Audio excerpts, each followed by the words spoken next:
नमस्कार मंडळी, good evening. आणि आज खूप दिवसानंतर ब्लॉग सुरू होतोय कारण थोडं बिझी झालंय शेड्यूल. ऑफिसमध्ये खूप वर्कलोड आलाय, त्यामुळे मला तर डोकं वर करून बघायला सुद्धा काही मिळत नाही.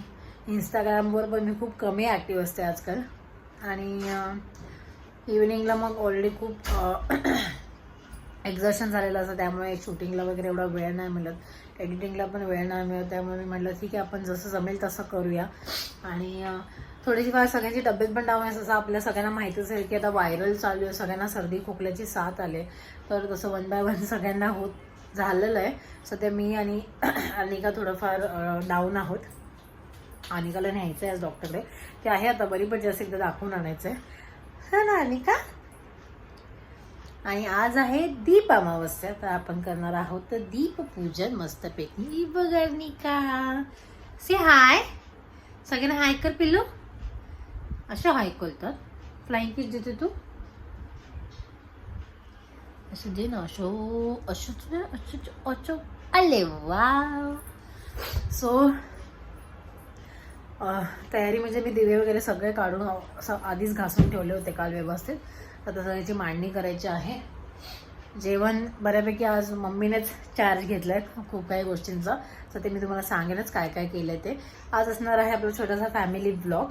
आय होप तुम्हाला ब्लॉग आवडेल, कारण की खूप दिवसांनी हा ब्लॉग येतो. आणि यस, फायनली आमच्याकडे जिओ आलेलं आहे, हे बघा.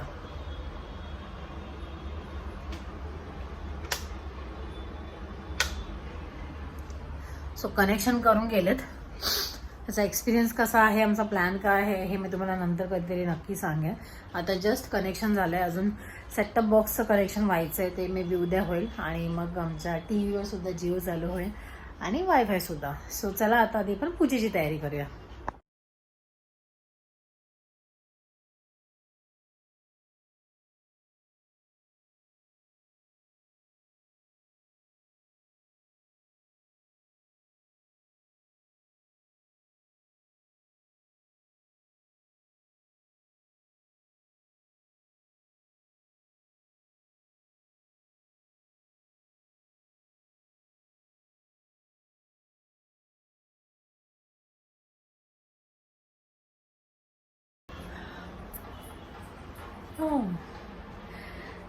तर तुम्ही बघितलं असेल थोडीफार तयारी मी केली, जसं की थोडा सोफा वगैरे हलवला, कारण आमचा जो देवर आहे त्याच्या खाली जी जागा आहे ना, तिथेच आम्ही नेहमी दीपपूजन किंवा लक्ष्मीपूजन सुद्धा करतो. ॲक्च्युली अपोजिट वॉलला सुद्धा करू शकतो, बट तिकडे थोडंफार सामान आहे, ते सगळं मला हलवावं लागेल, म्हणून मला हा जागा जास्त सेफ आहे.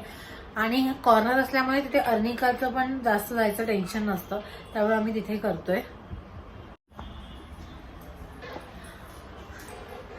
आणि आजचा मेन्यू सांगायचं झालं तर आज आमच्याकडे आहेत मेथी पराठे. मम्मीच्या हातचे स्पेशल मेथी पराठे. तिने सगळी तयारी करून ठेवले, पीठ वगैरे मळून ठेवलं आहे, मला फक्त ते लाटायचे आहेत गरम गरम. इव्हन डाळ सुद्धा झालेली आहे. स्वतः फक्त राईस करायचा आणि गरम गरम मेथीचे पराठे बनवायचे. तर पूजेचं सामान मी विचार करते थोडीफार मांडणी वगैरे तरी करून घेते. आता कुशलला यायला अजून वेळ आहे. तर हे असे सगळे दिवे घासून स्वच्छ करून ठेवलेले आहेत. तर आता जरा ते त्यांच्या वाती आणि बाकी सगळी तयारी करून घेते, मांडणी करून घेते. ॲक्च्युली चौरंग आहे तो वरती आहे, तर मलाच काढावं लागेल. सो ते सगळं करते आणि साईड बाय साईड तुमच्याशी बोलत तर राहणारच आहे. सो बघा तुम्ही सुद्धा आम्ही कशी करतो दीपपूजा, आणि तुम्ही सुद्धा करत असाल तर तुमचे छान छान फोटोज आणि तुमचे एक्सपिरियन्स सुद्धा तुम्ही शेअर करू शकता. सो चला.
कर बाबाला.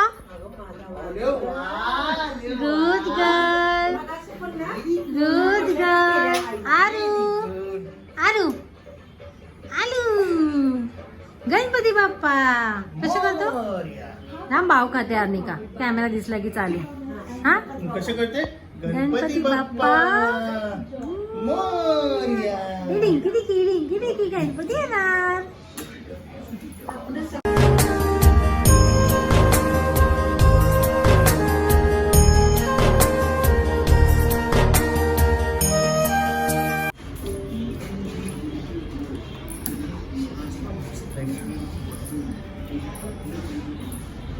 आरू तिकडे दिवे लावलेत बाळा.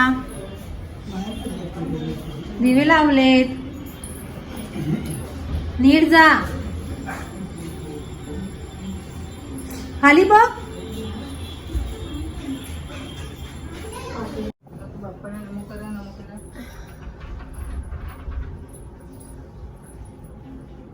तर ही मेघा काकींनी केलेली दीपपूजा आहे. तर मस्त पूजा झालेली आहे आणि आता मी आले आहे किचन मध्ये. आता जरा गरम गरम मेथी पराठे बनवते. आजकाल माझं रुटीन थोडं चेंज झालं. ॲक्च्युली मी लवकर जेवते आणि खाली वॉकला सुद्धा जाते. बट आज अर्निकाची डॉक्टरची अपॉइंटमेंट सुद्धा आहे आणि पूजा करायची होती, त्यामुळे आज थोडा डिले असणार आहे. आता वाजले आहेत 8 सव्वा 8 झाले. तर आता मी सध्या गरम गरम बनवते. भूषण गेला आहे जिमला, त्यामुळे त्याला जेवायला वेळ आहे. सो मी आणि मम्मी अर्निका बेबी खाऊ आणि भूषणचं आल्यावर मला पटकन आवरून डॉक्टरकडे जायचं, कारण की 10 वाजता डॉक्टरची अपॉइंटमेंट आहे आणि डॉक्टरकडे भयंकर गर्दी असते. I try to shoot. मी दाखवेन तुम्हाला ग्लिम्स की पेडियाट्रिशियनकडे जाणं आजकाल म्हणजे अपॉइंटमेंट घेऊन सुद्धा अर्धा 1 तास माझ्या इथूनच आहे. 5 मिनिटाच्या डिस्टन्सवर आहे आमच्या घरापासून. पण सध्या इतकी साथ आहे ना, ती सर्दी खोकला लहान मुलांमध्ये व्हायरल सगळं, की जेव्हा तुम्ही बघाल तेव्हा तिथे गर्दी असतेच असते. सो चला जास्त वेळ न घालवता मी पटकन पराठे करून घेते आणि पराठे करता करता मी तुमच्याशी गप्पा पण मारणार आहे असं मी विचार केलाय. So let's see how does it work आणि जे मी प्लॅन केले ते वर्कआउट होतं का. स्किनवर म्हणजे सध्या खूप माझ्या स्किनवर हे आलेलं आहे. तुम्ही पण बघत असाल हे ब्रेकआउट म्हणू शकतो आपण ह्याला. Due to stress, less sleep. कारण मी बोलली जशी तब्येत सगळ्यांची डाऊन आहे, अर्निकाची तब्येत पण डाऊन होती, त्यामुळे रात्री लेट झोपते. हार्डली 4 ते 5 तासाची झोप मिळते. नंतर दिवसभर ऑफिस, फुल टाईम स्क्रीनवरती काम असतं. त्यामुळे हे सगळं झालंय. तर होपफुली आता हळूहळू ते रिकवर होईल. सो चला आता आपण पटकन जेवण करून घेऊया. तर आता मी इथे थोड्याशा गप्पा मारणार आहे तुमच्यासोबत. जस्ट असा विचार केला की नेहमी आपण असे फास्ट फॉरवर्डमध्ये व्हिडिओ शूट करतो किंवा दाखवतो, पण तेव्हा नॉर्मली म्युझिक वगैरेच टाकतो. तर म्हटलं यावेळेला थोडा चान्स आहे तर थोड्या गप्पा पण मारूया. तर आपल्या स्त्रियांना देवाने म्हणजे हा जन्मतःच गुण दिलेला आहे की आपण मल्टीटास्किंग असतो. प्रत्येक आपल्याला नेहमी सवयच असते ना की एका वेळेला एक काम करण्यापेक्षा आपण असं विचार करतो की 2-3 कामं मी एका ह्याच्यात उरकून घेते. आणि ही किती छान सवय आहे आणि मला वाटतं ही सवय प्रत्येक स्त्रीला असते. कारण प्रत्येक स्त्री ही टाईम मॅनेजमेंट एकदम प्रॉपर करायला बघते आपल्या घरामध्ये काम करताना. लाईक ती सगळं कसं आवरेल, पटापट आवरून ती आपल्या फॅमिलीला सुद्धा वेळ देईल, स्वतःसाठी सुद्धा वेळ काढेल. आणि हे सगळं केलंच पाहिजे. फॅमिलीला जेवढा वेळ देणं इम्पॉर्टंट आहे तेवढाच वेळ स्वतःला देणंसुद्धा इम्पॉर्टंट आहे. त्यामुळे तुम्ही जर टाईमचं नीट मॅनेजमेंट केलं तर तुम्ही सगळ्या गोष्टी मॅनेज करू शकता. कधी थोडासा स्ट्रेस होतो, जसं माझंही होतं आहे. तर सध्या कधी कामाचा लोड खूप आहे ऑफिसमध्ये. मग घरी आल्यावर सुद्धा अर्निकाचं बघायचं असतं, बाकी जेवणाचं करायचं असतं, त्यामुळे थोडाफार स्ट्रेस होतो. व्हिडिओचं शूटिंग, एडिटिंग हे सगळंही असतं. बट थोडाफार कधीतरी वेळ मॅनेज केला, थोडेफार गोष्टी व्यवस्थित टाईम टू टाईम आपण कंप्लीट केलं तर ह्या सगळ्या गोष्टी आपल्याला मॅनेज करता येतात. आणि तेच मी करायचा प्रयत्न करते आहे. आणि मी तुम्हाला सांगण्याचा सुद्धा हाच प्रयत्न करते आहे की तुम्हीसुद्धा तुमच्या ज्या आवडनिवडी असतील त्या जपण्यासाठी वेळात वेळ काढा.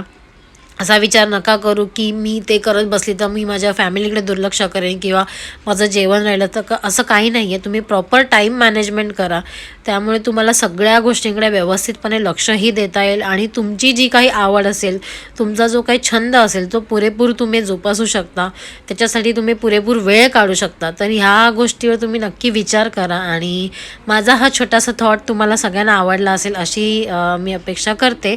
आणि असंच पुढे माझ्या व्हिडिओजमधून मी ट्राय करेन की काही गोष्टी तुमच्यासोबत शेअर करण्याचा. तर जसं इथे तुम्ही बघताय की अर्निकाची कशी लुडबुड चालू आहे माझ्या आजूबाजूला, तर कामं करताना ते चालूच असतं. त्यांना तिला हँडल करता करता काही गोष्टी करायला लागतात, कारण की दिवसभर मी घरी नसते, त्यामुळे संध्याकाळी आल्यावर ती शेपटासारखी असतेच माझ्या मागून. बट तिचा असा काही वेगळा त्रास नसतो. ती असं नाही आहे की ती काही करू नाही देत, ती तुमच्या आजूबाजूलाच घुटमळत राहील, पण तुम्हाला तुमचं कामसुद्धा करू देईल. त्यामुळे एका अर्थाने मला खूप ते पण छान वाटतं की ती कुरकुर करत नाही कुठल्या गोष्टीसाठी किंवा हट्ट करत नाही. तिला जे काही मिळेल त्याच्यासोबत ती खेळत राहते. तिचा वेळ ती कशा ना कशामध्ये तरी स्वतःला बिझी करून असते खेळण्यामध्ये. थोड्या वेळ आम्ही खालीसुद्धा जातो वॉकला वगैरे, आणि त्यातूनही वेळ काढून मी सुद्धा वॉकला जाण्याचा प्रयत्न करते. पण हे सगळं मी आत्ता शेअर नाही करणार, मी ते एक वेगळा नंतर व्हिडिओ जेव्हा एक्झॅक्ट मला रिझल्ट्स मिळतील, जे मी ट्राय करते आहे करण्याचा, त्याच्यासाठी मला प्रॉपर व्हिजिबल रिझल्ट दिसतील, तेव्हा ते सगळं मी तुमच्यासोबत नक्की शेअर करेन. आणि बाकी काय नाही. इथे आता माझे जे मेथी पराठे आहेत ते बनवून झालेत. मी जसं बोलली की मी फक्त 4-5च बनवले, कारण आम्हाला जस्ट जेवायचं होतं. त्याच्यानंतर मी भूषणसाठी परत गरम गरम बनवणार होते. तर थोडीफार धावपळ, थोडीफार घाई सगळ्यांनाच होते, बट ठीक आहे, एंड ऑफ द डे आपण आपल्या फॅमिलीसाठी आणि स्वतःसाठीच हे सगळं करतो. त्यामुळे एका चांगल्या गोष्टीमध्ये जर तुमचा थोडासा वेळ बिझी होत असेल किंवा थोडासा वेळ तुमचा जात असेल तर ते चांगलंच आहे, कारण त्याचं जो तुम्हाला आउटकम मिळणार आहे ते चांगलंच मिळणार आहे. आणि इथे पटकन आता मी जी थोडीफार भांडी होती, लाईक आमचे डबे आणि चहाची वगैरे भांडी, ती पटकन घासून टाकली आणि त्याच्यानंतर मग मी जेवायला गेले.